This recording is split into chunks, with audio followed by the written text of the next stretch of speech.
안녕하세요. 은행에서 일하고 있는 30대 여자입니다. 사람들마다 제각기 가장 기피하는 인상상이 있잖아요. 사회생활 하다 보면, 저 사람은 걸러야겠다.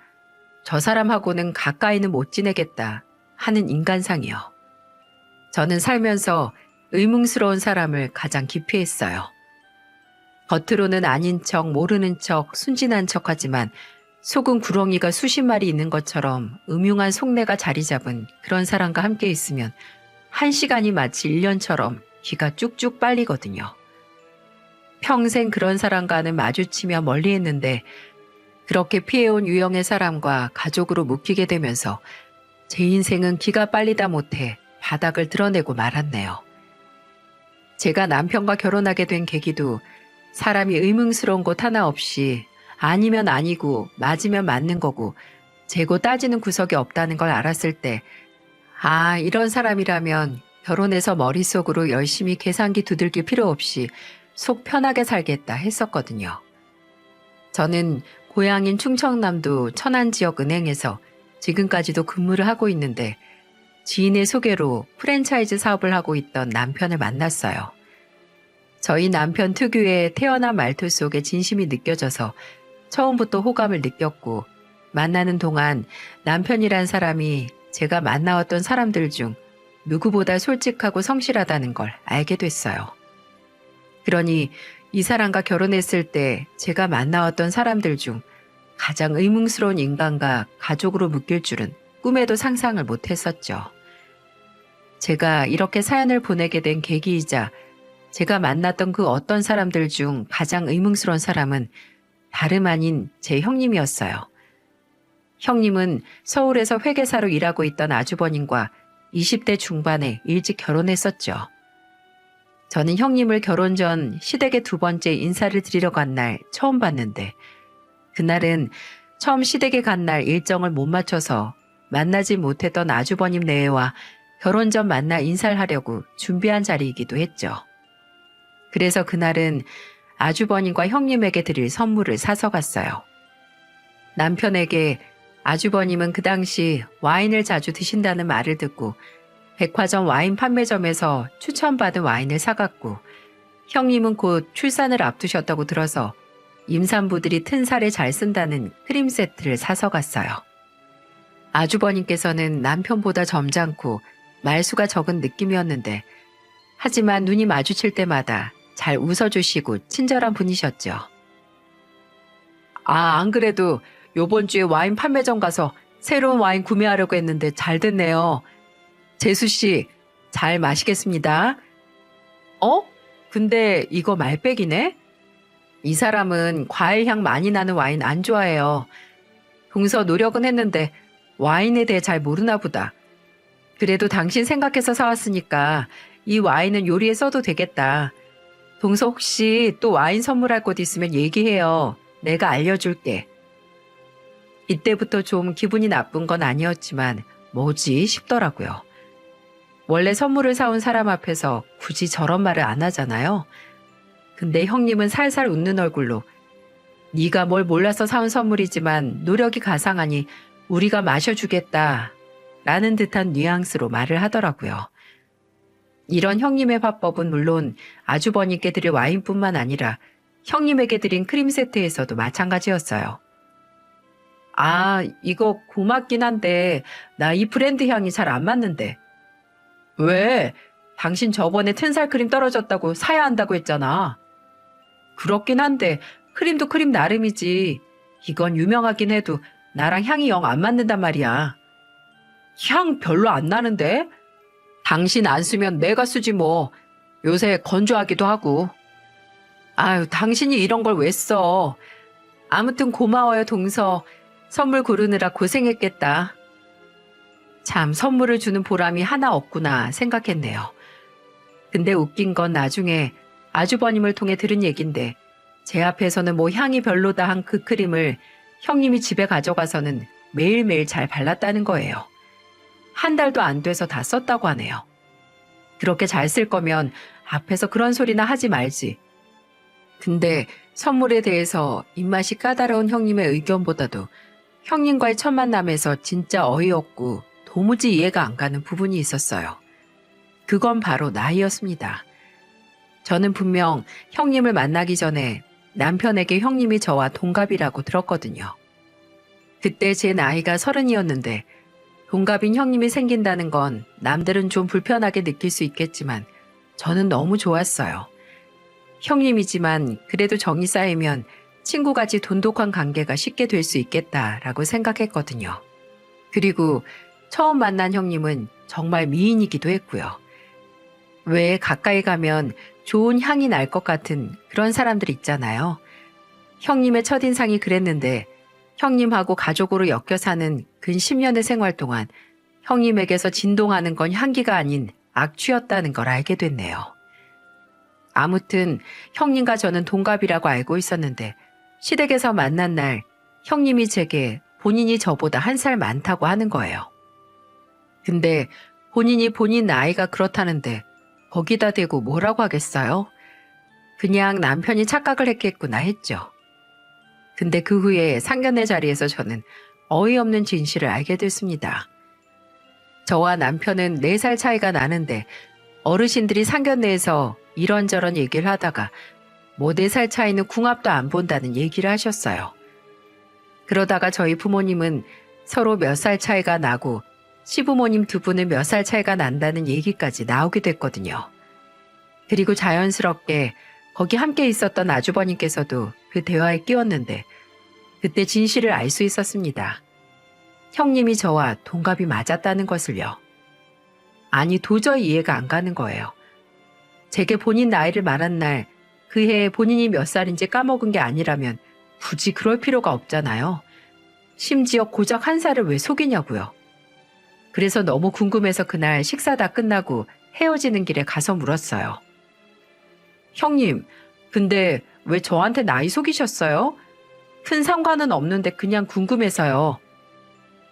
제 물음에 형님은 누나를 또르르 굴리더니 너무 태연자각한 얼굴로 그러더라고요. 아니, 뭐 내가 속이려던 건 아니고 솔직히 아무리 형님 동서지간이라도 나이가 같으면 맘먹기 쉽잖아. 아무리 그래도 내가 형님이고 엄연히 이 집안에서 동서보다 윗사람인데 혹시 동서가 나나 저나 동갑인데 형님 짓 한다고 나 흉보면 어떡해? 그래서 우리 둘 다 마음 편하게 얼굴 보고 생활할 거면 그 편이 더 나을 것 같아서 그랬어. 근데 형님, 전 동갑이어도 굳이 형님하고 맘먹으려고 하거나 주제 넘은 짓 할 생각 없어요. 제가 그런 사람도 아니고. 나야 그걸 모르지, 안 그래? 나랑 동서는 만난 지 얼마 안 됐잖아.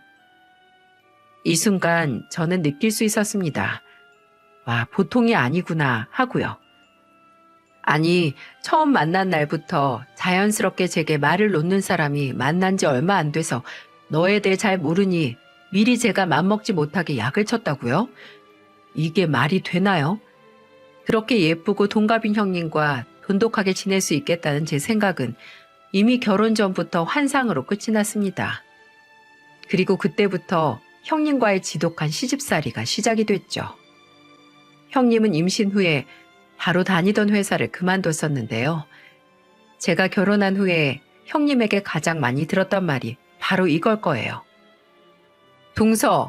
동서는 일 그만두고 좀 쉬고 싶지 않아?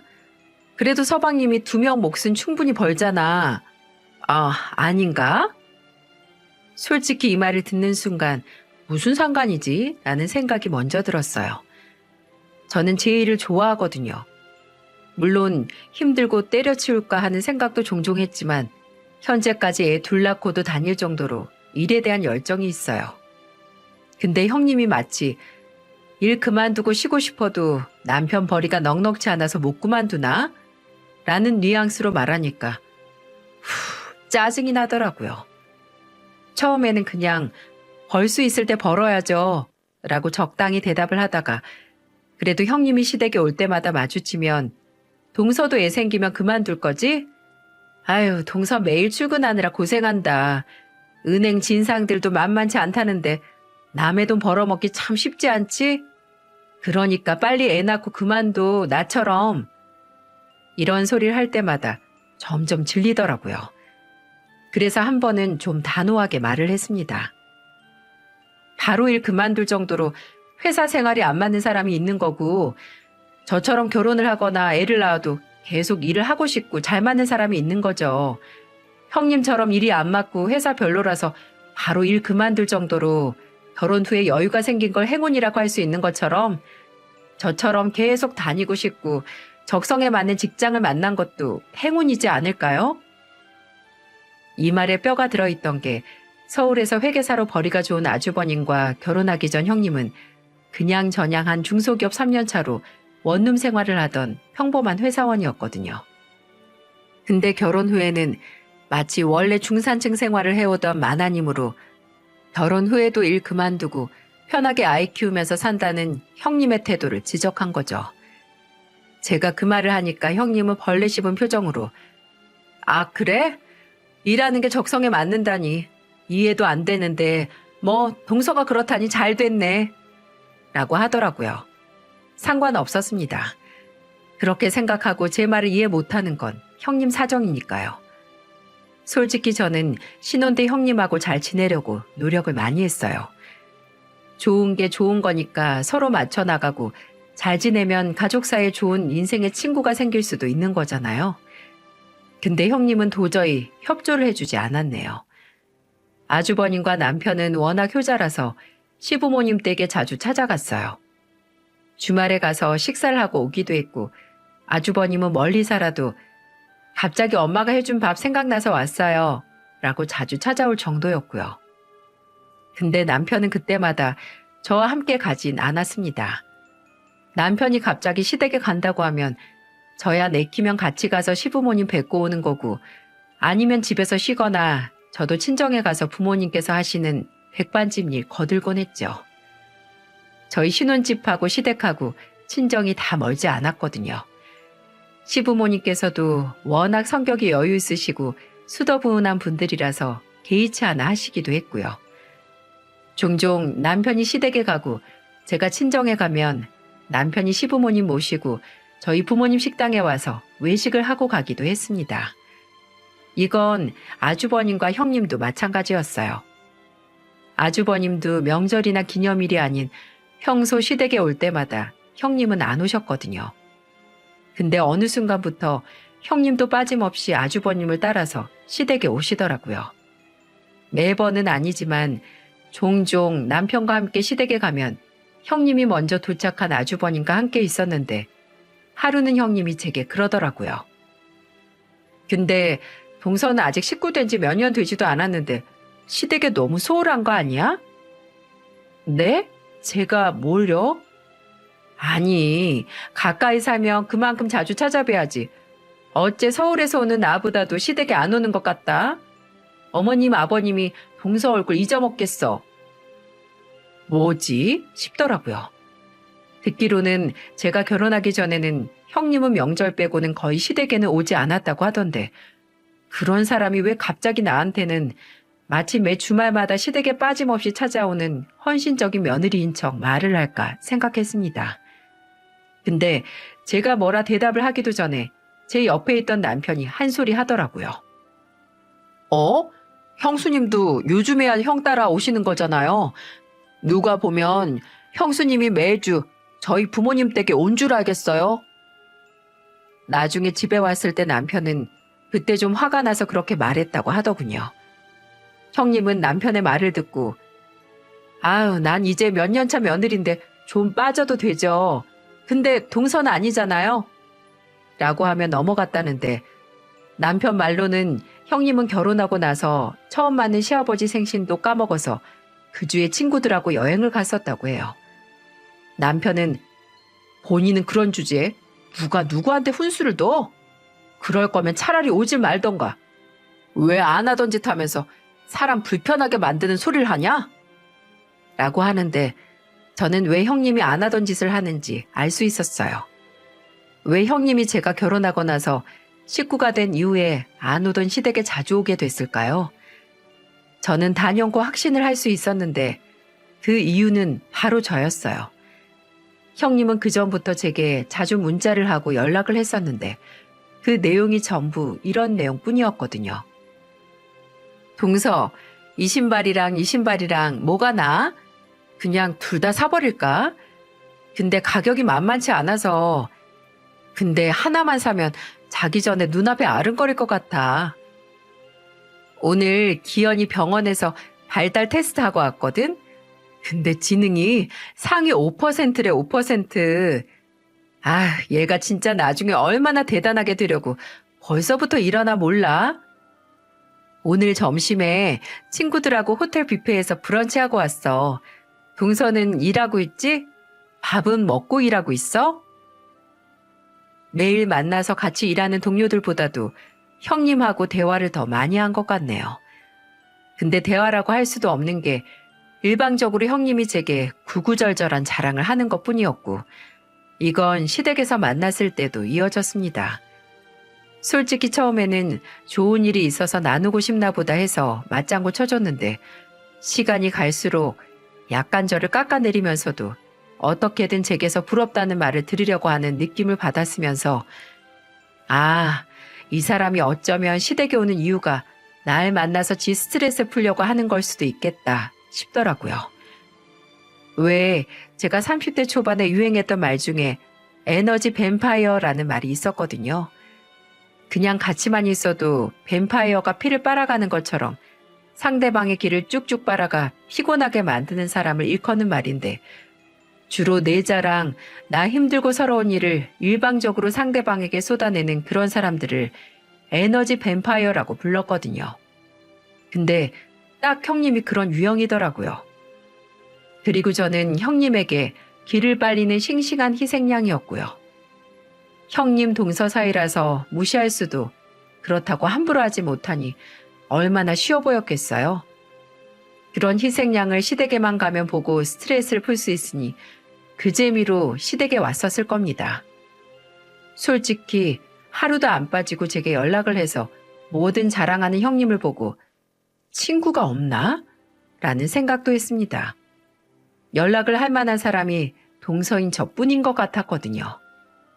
그래서 한 번은 오전 내내 제게 오늘은 마사지샵 갔다 와서 나른하다는 문자를 날리는 형님에게 제가 이런 답장을 보냈어요. 근데 형님은 저랑 제일 친하다고 생각하시나 봐요. 원래 진짜 친한 사이일수록 일상을 공유하고 싶잖아요. 전 미처 형님을 그렇게 생각 못 해봤는데 형님은 절 그렇게 생각했다니 기분 좋네요. 이 문자를 받고 빈정이 상한 건지 한동안 제게 연락을 안 하더라고요. 근데 그랬던 형님이 다시 제게 미친 듯이 연락을 하기 시작했는데, 그 원인은 아주버님과 형님이 살던 아파트가 결혼 후 6년 만에 20억이나 올라서였죠. 정말 만나서도 문자로도 아파트 얘기밖에 안 했습니다.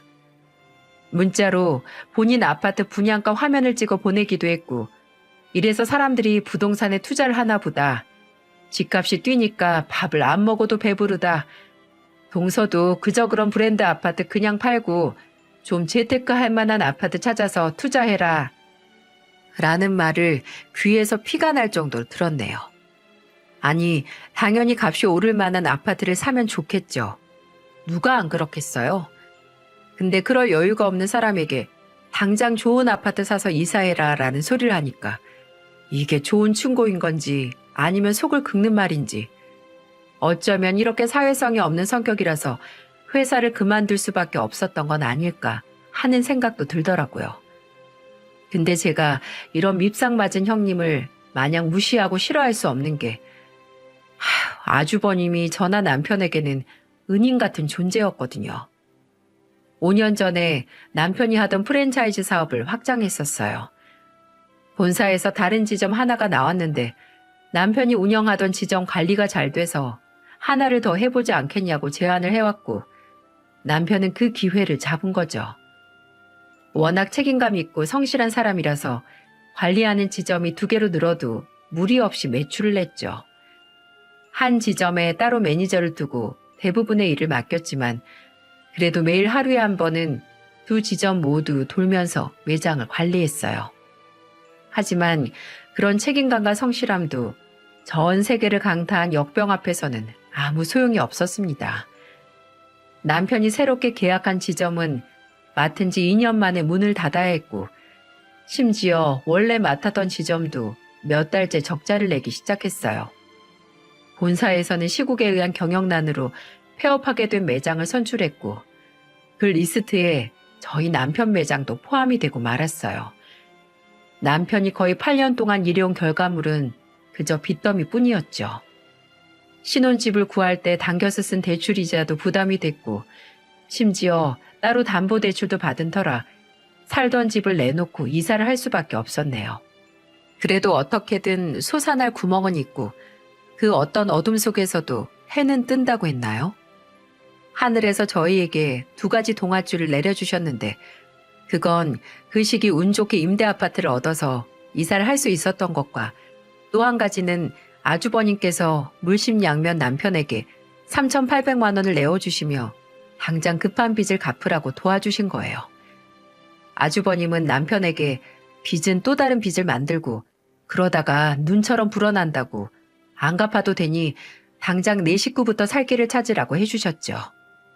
솔직히 저도 염치가 있지 아주버님이 저희에게 이런 도움을 주셨는데 고작 형님이 제게 애처럼 만나면 자랑만 하는 걸 못 견딜 일이 없었죠. 그런데 형님은 남의 불행을 본인의 즐거움으로 삼는 사람이었어요. 가게를 정리한 뒤 남편은 새롭게 설비업체에서 산업기사로 일하게 됐는데요.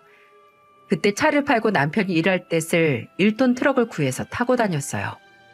근데 한 번은 형님이 트럭에서 내리는 남편을 보고 푹 파는 웃음소리와 함께 제게 그러더군요.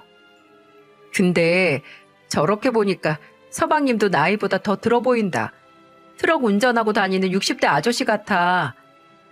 저 차 타고 애들 학교 못 가겠네. 애들 창피해서 어떡해? 창피할 게 뭐 있어요?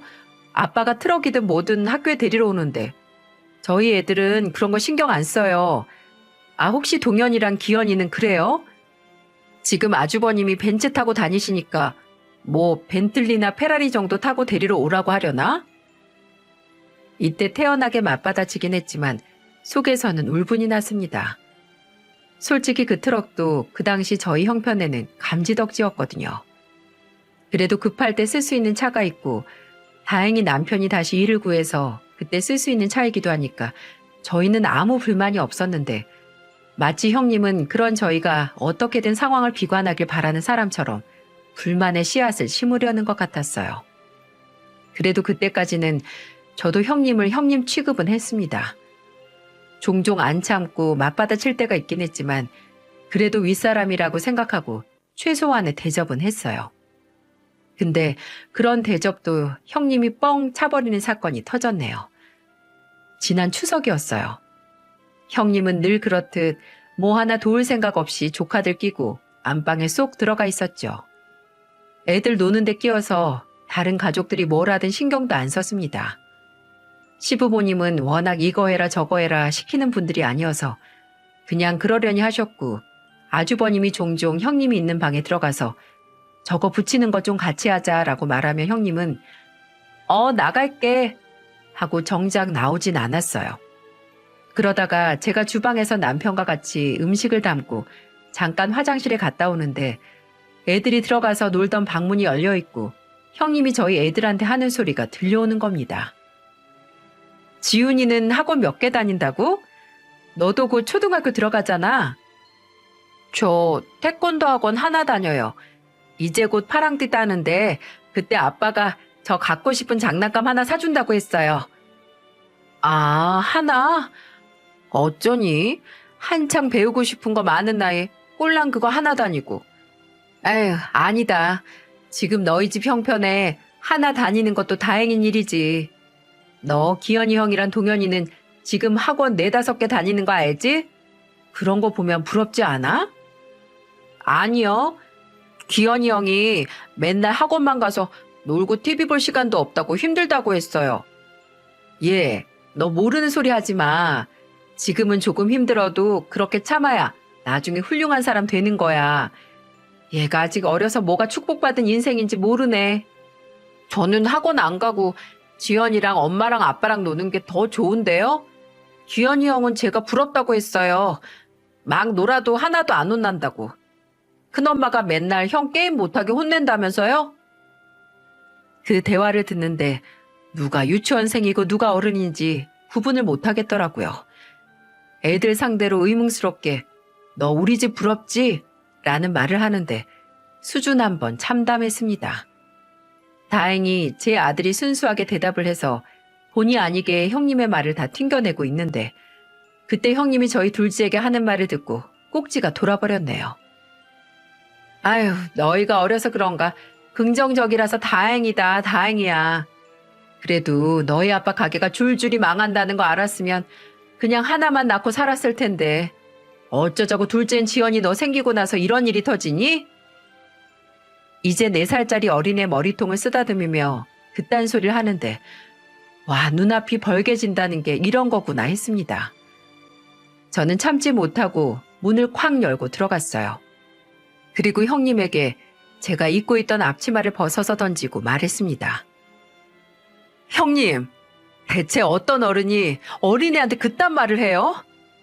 아무리 사람이 할 말 못할 말 구분 못하고 평생을 살았어도 이제 나이도 먹었으면 어느 정도껏 해야죠. 동서, 진짜 웃긴다. 내가 무슨 말을 했는데 그래? 내가 뭐 못할 말 했어? 다 맞는 말이잖아. 맞긴 뭐가 맞는데? 야, 강희진, 너 진짜 나랑 한번 해볼래? 고작 4살 된 애한테 니네 엄마 아빠가 이렇게 망할 줄 알았으면 너 안 낳았을 거라는 소리를 한다는 게 말이 된다고 생각하니? 내가 너 사회성 바닥친다는 건 알고 있었지만 인간성까지 그 모양일 줄은 몰랐다. 지금 말 다 했어? 어디서 말을 까? 진짜 교양머리 없어서 상대를 할 수 없네. 안 되겠다.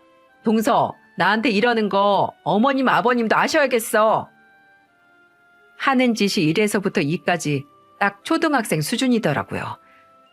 당장 본인이 한 말이나 행동은 생각도 안 하고 지 기분 상했다고 바로 거실로 달려가서 시부모님께 말 그대로 이르더라고요. 동서가 지금 나한테 반말로 이름을 부르고 나를 모욕했다고요. 일단 그런 말에 당황한 시부모님은 자초지종을 물으시죠. 근데 형님은 거기서 아니, 제가 별말 안 했는데 본인 혼자 뭐 열등감이나 피해의식에 사로잡혀서 사람 말을 곡해하고 화를 내잖아요. 라는 겁니다. 지가 한 말은 쏙 빼고 말이죠. 저도 거기서 안 참았죠. 형님이 우리 애들에게 이런 말을 했는데 도저히 화가 나서 참을 수 없었다고. 저는 제 행동에 후회도 미안함도 없다고 했어요.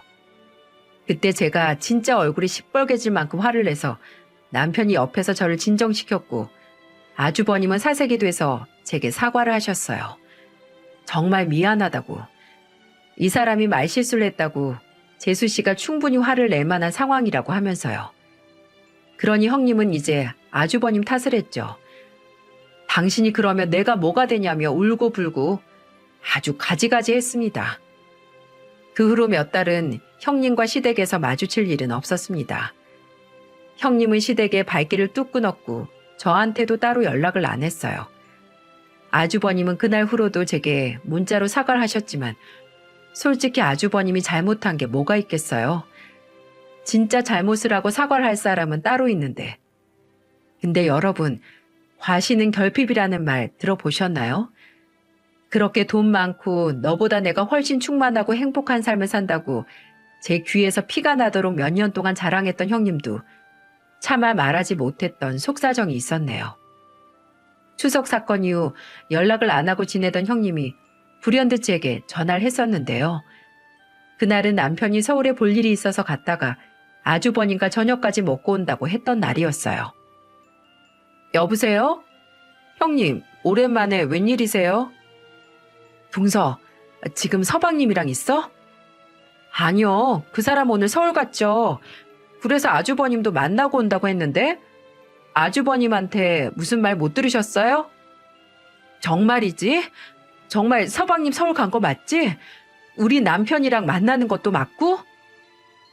영문을 모를 전화통화에 의아했는데 형님은 그냥 알겠어 끊어 하고 전화를 끊더라고요.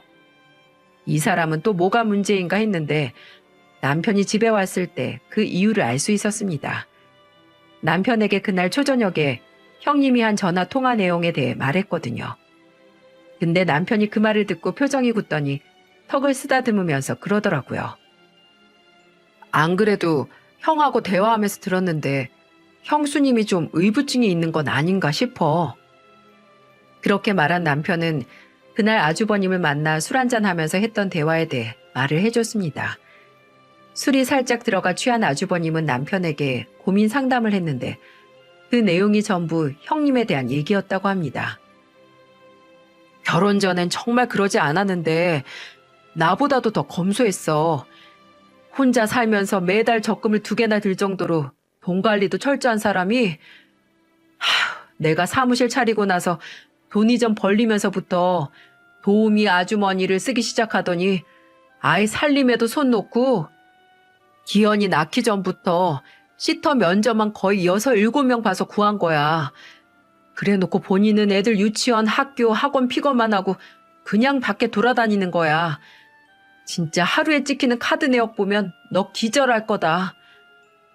결혼 전에는 본인이 버는 돈이니까 아껴서 썼겠지.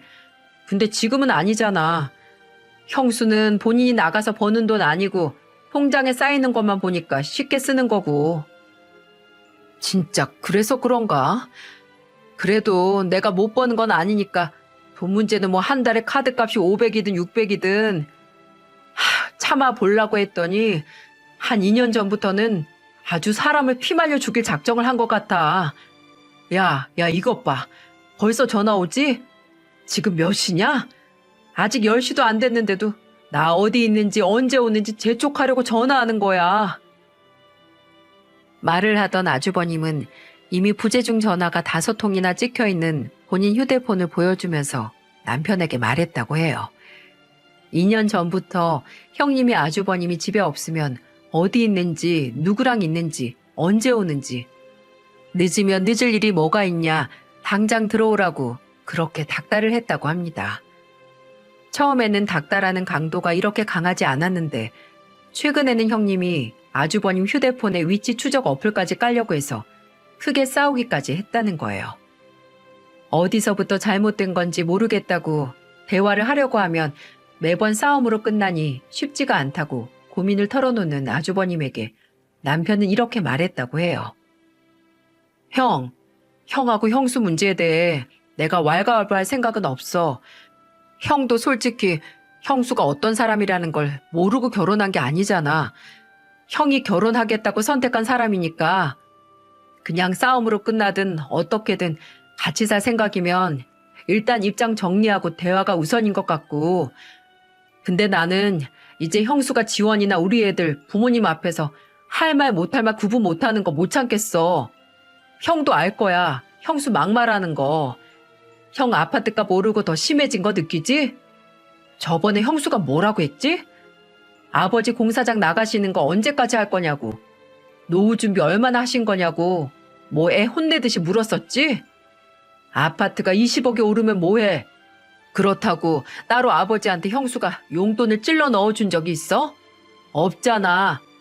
대체 가족들한테 돈을 요만큼도 쓸 생각은 없는데 대체 왜 그렇게 돈 자랑을 하는 거야? 아무튼 형하고 형수 문제는 부부끼리 둘이서 잘 알아서 하고, 우리 가족한테 형수가 막말하는 건 솔직히 형 책임도 있어. 어쨌든 형수를 말릴 수 있는 게 형이잖아. 그러니까 앞으로는 좀 형이 정리를 해줬으면 해. 그렇다고 내가 형수한테 뭐라고 하면 형도 기분 나쁘고 더 불편해질 거 아니야. 남편의 말에 아주버님은 씁쓸하게 고개를 끄덕거리면서 미안하다고, 너나 재수씨 볼 낯이 없다고 말했다고 해요. 그때 저는 그 말을 듣고 형님이 좀 불쌍했습니다. 부부 사이에 문제가 있어서 그렇게 부를 과시하는데 집중을 했나 싶었고요. 과시는 결핍이란 말처럼 형님도 인생에 있어서 본인에게 부족한 걸 다른 걸로 채우려고 하다 보니 이 지경까지 온 거죠. 의처증이나 의부증은 정말 배우자가 의심을 할 빌미를 줘서 생기는 게 아니라 정신적인 질병으로 생긴다는데 대체 뭐가 형님을 이렇게까지 몰아왔나 싶기도 했고요. 그렇게 남편은 아주버님께 앞으로 지켜볼 거라고 말을 던졌는데 지난 설에 지켜볼 필요도 없는 사건이 터지고야 말았네요. 추석 이후 처음 형님 얼굴을 본 날이었어요. 중간에 시어머니 생신이 있긴 했는데 그날은 따로따로 봤었거든요. 오랜만에 얼굴 본 형님은 분명 저랑 눈이 마주쳤는데 슥 피하면서 저를 대놓고 무시를 했습니다.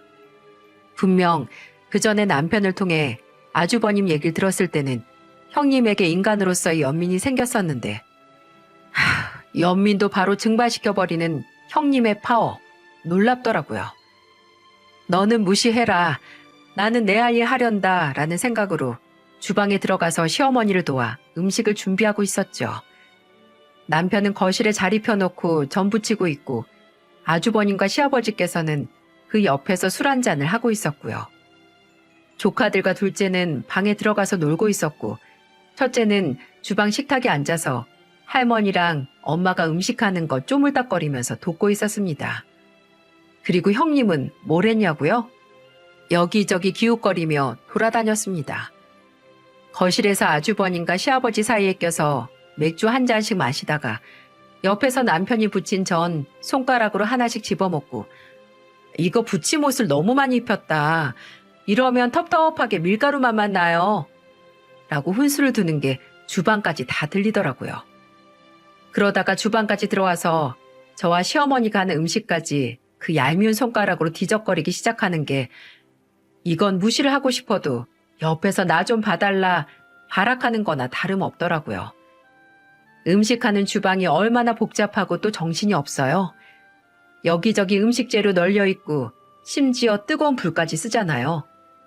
그럴 때 뒤에서 이리저리 움직이면서 한 번씩 툭툭 치고 지나가는 게 얼마나 성가시고 거슬리는 일인지 아는 분들은 다 아실 겁니다. 제가 한창 갈비찜을 하고 있는데 옆에서 형님이 이거 언제 먹어? 이거 뚜껑 열어도 돼? 이러는 겁니다. 제가 조용히 아직 안 됐어요. 배고프면 다른 거 드세요. 라고 말해도 계속 갈비가 든 솥주변을 어슬렁거리던 형님. 제가 고기가 눌러붙을까봐 뚜껑을 열고 뒤적거리는데 언제 또 젓가락하고 앞접시를 가져온 건지 제가 뒤적거리던 그 틈으로 젓가락을 쑥 들이밀어 고기를 빼가려는 거예요. 근데 그때 제가 들고 있던 나무 숟가락과 부딪혀서 형님이 집은 뜨거운 고기가 떨어져 제 팔을 한 번 치고 바닥에 그대로 추락하고 말았어요. 와, 너무 짜증났어요. 제가 하는 음식을 먹으려고 해서 짜증이 난 게 아니라 시댁에 와서 지금까지 한 거 하나도 없는 사람이 여기저기 기웃거리고 거슬리게 방해를 하더니 고기 먹겠다고 설치다 뜨거운 고기를 남의 팔에 떨어뜨린 게 어처구니가 없을 정도로 화가 나는 거예요. 그래놓고 사과도 없고 떨어진 고기 보고 하더니 죽기는커녕 솥 안에서 새로운 고기 꺼내서 지 앞접시에 떡하니 더는 게 사람을 미치게 만들었어요. 그래서 들고 있던 나무 숟가락을 싱크대에 던지고 말했어요. 형님, 제가 분명히 나중에 드시라고 했잖아요. 근데 왜 그새를 못 참고 꼭 이렇게 사고를 치셔야겠어요? 아무것도 안 하니까 고기 익는 시간도 못 기다리는 거잖아요. 고기가 먹고 싶으면 다 되기 전까지 어머님이 산적꼬치 끼우는 거나 돕던가. 왜 계속 부산스럽게 돌아다니세요? 제발 도울 생각 없으면 방해나 하지 마세요. 저는 추석처럼 형님이 제게 노발대발 화를 낼 거라고 생각했어요. 근데 형님은 집은 고기를 한 입 먹더니 쩝쩝거리면서 이러더라고요. 동서 그렇게 예민하고 작은 일에도 화 잘 내는 거 다 동서가 임대 아파트 살아서 그래. 뭐라고요? 원래 소득 수준 낮고 사는 게 빡빡할수록 사람이 피해의식 때문에 다혈질이 되기 마련이거든. 그러니까 동서도 딱 임대 아파트 수준으로 이렇게 별것도 아닌 일에 열내는 거지. 나 봐. 난 서울의 브랜드 아파트 사니까 동서가 무슨 말을 하든 이렇게 웃으면서 넘어가는 거잖아. 안 그래? 동서, 지훈이 보기 부끄럽지도 않아? 참, 궤변도 이런 궤변이 없죠. 저는 살다 이런 헛소리를 이렇게 진지하게 하는 사람은 처음 봤습니다. 은행에서 일하면서 웬만한 진상 유형은 다 봤다고 생각했는데 제가 만났던 진상 고객들 다 데려와도 형님한테는 안 될 것 같았네요. 심지어 옆에 제 아들하고 시어머니가 있는데도 이제 눈치도 안 보고 지가 하고 싶은 말 다 하는 그 당당함에 기함을 했습니다. 당장 눈앞에 솥을 들어서 저 사람이 쩝쩝거리고 맛있게 먹고 있는 갈비찜을 다 처먹으라고 얼굴에 부어버릴까 고민을 하고 있는데 그때 주방 입구 쪽에서 낮은 목소리가 들려왔어요. 형수님, 지금 뭐라고 했어요? 임대 아파트 사는 수준이 어떻고 피해의식이 어쨌다고요? 그 목소리의 주인은 남편이었어요. 남편의 손에는 전들이 가득 쌓인 쟁반이 들려 있었는데 쟁반에 자리가 모자라서 새 쟁반을 가져가려고 온 것 같더라고요.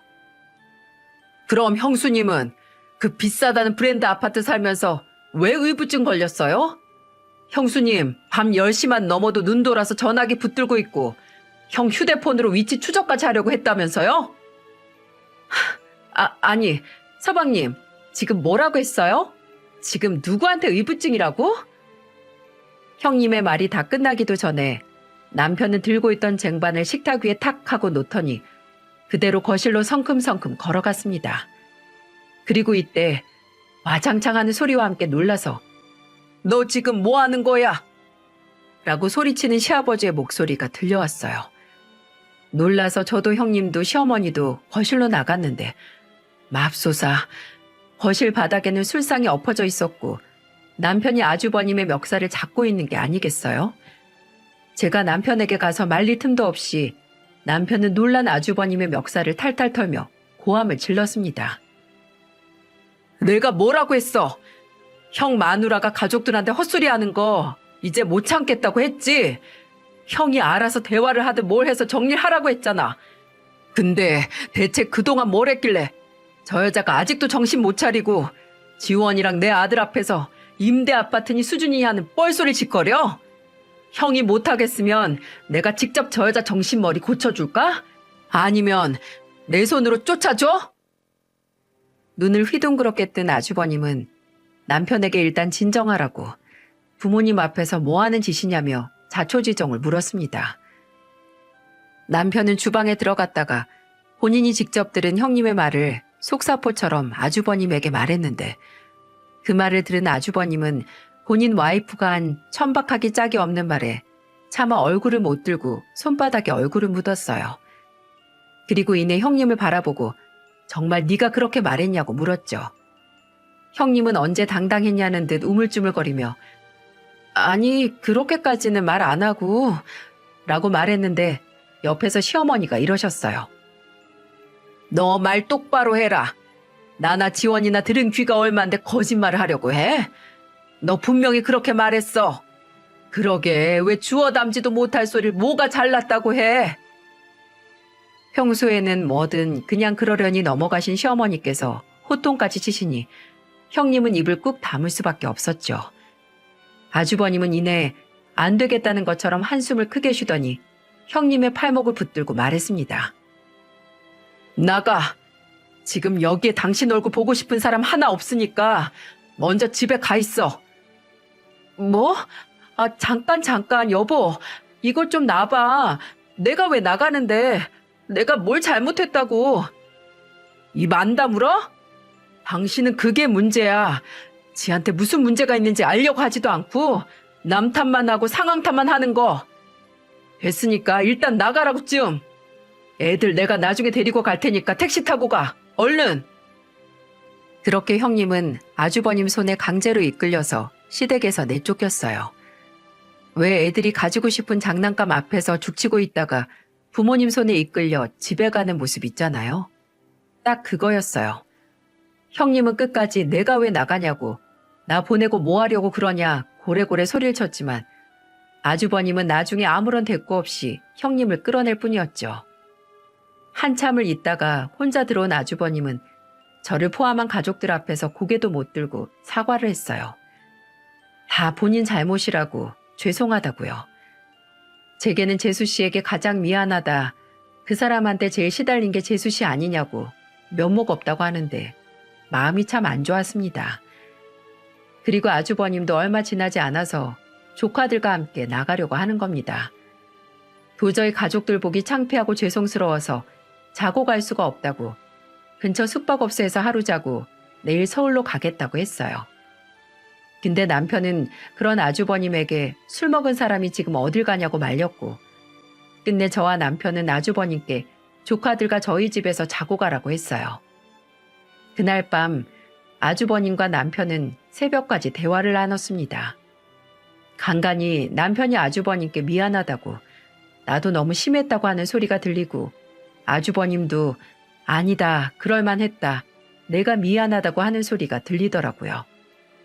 그리고 막막한 심정이었을 아주버님께 남편은 진지하게 이혼을 고려해보라고 충고했습니다. 사람 고쳐서 쓰는 거 아니라고. 근데 아주버님은 착잡한 목소리로 애가 둘인데 어떻게 지금 이혼을 하냐고, 애들한테 못할 짓이라고 하시더라고요. 저는 그 말소리만 듣고 잤는데 다음날 아침 일찍 조카들을 깨워 나갈 채비를 하던 아주버님은 다시 한번 제게 사과를 하고, 재수 씨, 제가 뭐가 됐든 그 사람이 재수 씨한테 했던 말이나 행동 꼭 사과하게 할게요, 라는 말을 하고 서울로 갔습니다. 저는 굳이 사과를 안 받아도 그저 아주버님이나 조카들이 상처를 안 받길 바랬는데 2주 뒤에 아주버님이 저희에게 연락을 하셨어요. 주말에 본가에 갈 예정이니까 우리도 왔으면 좋겠다고. 그렇게 아주버님의 부름을 받고 간 시댁에는 아주버님뿐만이 아니라 한껏 풀이 죽은 얼굴의 형님이 있었어요. 저희가 도착했을 때 형님은 마치 준비를 했었던 사람처럼 입을 열어 말하더라고요. 어머님, 아버님, 그리고 동서, 제가 지금까지 생각 없이 내뱉은 말들 다 사과드릴게요. 정말 죄송해요. 동서 미안해. 제가 정말 부족해서 어머님이랑 아버님 동서 마음 헤아릴 생각을 못하고 듣는 사람들 기분도 무시하고 막말을 했었어요. 정말 정말 죄송합니다. 이제 다시는 안 그럴 테니까 저 좀 용서해 주세요. 안 그러면 이 사람이 저랑은 안 산대요. 그러니까 저 좀 제발 용서해 주세요. 아주버님은 지난 2주 동안 형님에게 칼을 빼든 거였어요. 형님이 아이처럼 울면서 용서를 비는데 대체 아주버님이 뭘 했길래 저러지? 놀랍기만 하더라고요. 나중에 남편에게 듣기로는 아주버님은 형님에게 맡긴 경제권 그리고 애들에 대한 교육권을 모조리 뺐고 동시에 통장과 카드까지 뺏은 뒤 결제 계좌 비밀번호까지 싹 다 바꿨다고 해요. 네가 마음대로 했던 것처럼 나도 마음대로 할 거라고요. 그리고 네가 바뀌지 않는다면 나는 그냥 이혼이라고 형님에게 그렇게 칼을 빼들었고 2주일의 기싸움 끝에 형님이 꼬리를 내린 거죠. 진짜 잘못을 뉘우쳤을 수도 있겠지만 저는 자존심이나 본인의 의지보다는 회계사 사무실 대표 와이프라는 감투와 20억짜리 아파트를 포기 못한 거라고 생각이 드네요. 그리고 아주버님은 형님에게 각서를 쓰게 했는데 그 내용을 알았을 때 정상인 사람으로서 모멸감까지 들었습니다. 첫째, 남편 최동주가 아내 강희진을 다시 믿기 전까진 경제권은 남편 최동주가 일임해서 맡는다. 둘째, 아이들이 중학교에 들어가기 전까지는 아이들이 원치 않는 학원에 보내지 않는다. 이후 학원에 보낼 필요성이 생겼을 경우 부부가 상의하에 보내도록 한다. 셋째, 남편 최동주의 가족에게 아내 강희진은 무례한 발언이나 행동을 하지 않는다. 만약 이를 어겼을 경우 바로 사과를 하고 본인의 잘못을 인정 못한다면 남편 최동주는 바로 이혼을 고려할 것이다. 넷째, 앞으로 도우미와 시터를 쓰지 않고 아내 강희진이 살림을 직접 책임지도록 한다. 남편 최동주의 도움을 받아 시도해보고 나중에 정말 피치 못할 상황이 왔을 때 다시 고용하도록 상의한다. 다섯째, 위의 내용을 어길 시에 남편 최동주는 바로 이혼을 할 것이며 아내 강희진은 이를 깨끗하게 받아들인다. 솔직히 이 내용을 들었을 때 이게 과연 지켜질까? 라는 의심과 함께 그래도 아나 무인인 형님에게 이렇게 각서까지 받아낸 아주버님이 참 대단하더라고요. 그리고 본인뿐만 아니라 지금까지 형님이 잘못을 저지른 가족들의 용서까지 필요하다고 했으니 형님이 엉엉 울면서 저나 시부모님께 용서를 구한 거겠죠. 저나 시부모님은 어차피 아주버님의 선택이니 존중은 하고 시부모님도 그래, 일단 더 살아봐라 라고 말씀을 해주셨지만 여러분은 개과천선이 가능하다고 생각하시나요? 뭐 형님이 정말 본인 결혼 생활의 위기를 당도하고 잘못을 뉘우쳤을 수도 있지만 이 위기만을 모면하기 위해 지금은 그런 척하는 걸 수도 있잖아요. 저야 후자가 맞지 않나 싶기도 하지만 뭐가 맞고 틀리다라고 어떻게 지금 100% 확신을 할 수 있겠어요? 분명한 건 기회를 주기 전까지는 개과천선이 가능한 건지 알 수 없다는 거겠죠. 뭐 형님은 지금까지는 문제없이 지내고 있긴 합니다. 종종 제게 연락을 해서 빨래에 노랗게 든 때는 베이킹 소다를 풀어서 지우는 거냐, 반찬은 평소에 몇 개나 만들어 두냐 같은 질문을 해오는 걸로 봐서는 집에서 10여 년을 놓고 있던 살림을 다시 잡으려고 노력은 하는 것 같고요. 또 무엇보다 학원의 늪에서 벗어난 조카들이 아주버님과 함께 놀이동산이나 캠핑을 다니며 즐거워하는 게 다행이라는 생각만 드네요. 부디 저와 가족들 그리고 아주버님이 형님을 용서한 걸 후회하는 날이 오지 않길 바랍니다. 그리고 제발 형님도 정신 차리고 세상에서 가장 중요한 건 집 밖에서 남들에게 보여지는 모습이 아니라 가정 내에서 내가 가족들에게 어떻게 보여지고 평가되는지라는 걸 알았으면 좋겠네요. 이야기를 들어주신 모든 분들께 감사드리며 부디 저희 가족이 형님에게 기회를 준 걸 후회를 하지 않도록 마음으로나마 응원해 주시길 바랍니다.